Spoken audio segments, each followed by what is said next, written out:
muraho neza mwese muryoherwa na tekinoloji hano kuri Mifasa. Ubushakashatsi bwa Mifasa twakoze ubushakashatsi ku bigendanye na porogaramu. Ese wari uzi ko ushobora kugira igitekerezo cy'izina rya application uyu munsi kandi ejo mu gitondo ukayibona kuri telefone yawe utishyuye n'ifaranga na rimwe, kandi utazi n'izina ryitwa coding cyangwa programming language? Yego, wabyumvise neza. Kera byasabaga amamiliyoni n'amezi menshi yo kwiga gukodinga, ariko ubu muri 2026 gukora application byaroroshye 100%. Uyu munsi tugiye kurebera hamwe uko ubushakashatsi bwa Mifasa bwerekanye uko wakora app ubu ngubu ku buntu kandi vuba cyane bidatwara n'isaha. Reka twinjire mu mizi y'ubushakashatsi bw'uko ikoranabuhanga ryahinduye imikino. Ubu harimo gukoreshwa cyane ibyitwa no coding platforms hamwe na AI, no code and low code platform. Reka mbigusobanurire. Ubushakashatsi bwerekana ko hafi 80% by'amapplication mashya ari gukorwa muri iki gihe atanyuze mu nzira ya kera yo kwandika imirongo ya code igoranye cyane, kuko code yagoranaga cyane. Hari imbuga nka Meetup, Inventor, yo rwose ikoreshwa ku buntu mu buryo bwo gufata component ushaka ukoresheje intoki zawe. Niba ushaka buto ukayifata ukayishyira kuri screen, ibyitwa drag and drop, ubwongereza bita visual programming. Niba uzi gukoresha Facebook cyangwa gushyira ifoto kuri Instagram, washobora gukora app yawe rwose. Dore uruhare rwa AI, ubwenge buhangano. Ubushakashatsi bugezweho bwerekana ko AI zikora nk'abajyanama. Ushobora kubwira AI uti ndashaka gukora app y'irigara rya radio cyangwa umuryango wacu, ikaguha kode zose cyangwa ikakubwira intambwe ku yindi uko uyishyira mu bikorwa.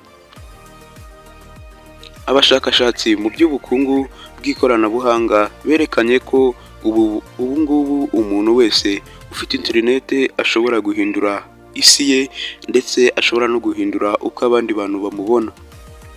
Ese ni izihe application ushobora gukora ubu ngubu ku buntu?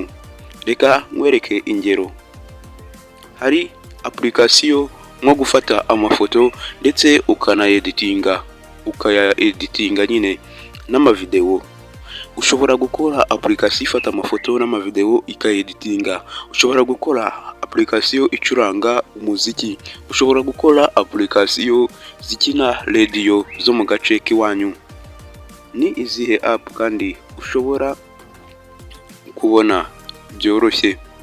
Ushobora gukorerwa application yo kwibuka ukandika icyo ushaka, hanyuma application ikaza kukikwibutsa. Reka tugire ibindi tureba. Ese ni izihe app ushobora gukora ubukoresheje izi mbuga z'ubuntu? Reka nkwereke app iri ku mwanya wa mbere.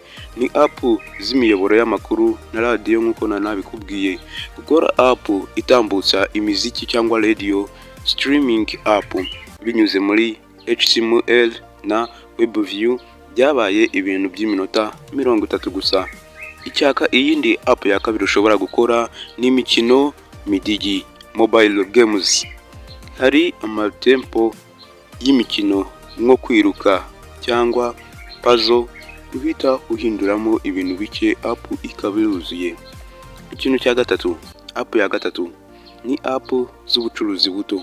Niba ufite iduka, ushobora gukora app igaragaza ibyo ugurisha, abakiriya bakabibona byoroshye. Ushobora gukora app y'impuruza. Uyo ni app iri ku mwanya wa 4. N'inama z'inzobere, ni yayindi nakubwiye nyine yo kwibutsa. Ubu bushakashatsi bwose buratwereka ikintu kimwe. imipaka yakuweho, ikiguzi cyo gutangira ni 0. Icyo ukeneye gusa ni igitekerezo n'umwanya. Ntuzongere gutekereza ko ibi ari iby'abantu bize kaminuza zikomeye z'ikoranabuhanga gusa. Nawe ubu wabikora 100% ku buntu. Wowe se ufite igitekerezo cy'iyihe app wifuza gukora uyu munsi? Cyandike hasi muri comment mu bitekerezo, kandi mu kiganiro gitaha tuzabereka intambwe ku yindi uko utangira gukora app. Murakoze cyane, ntitwibagirwe gukanda subscribe na like. Bye bye, umunsi mwiza. Yari Mifasa wanyu, Mifasarwa, umunsi mwiza.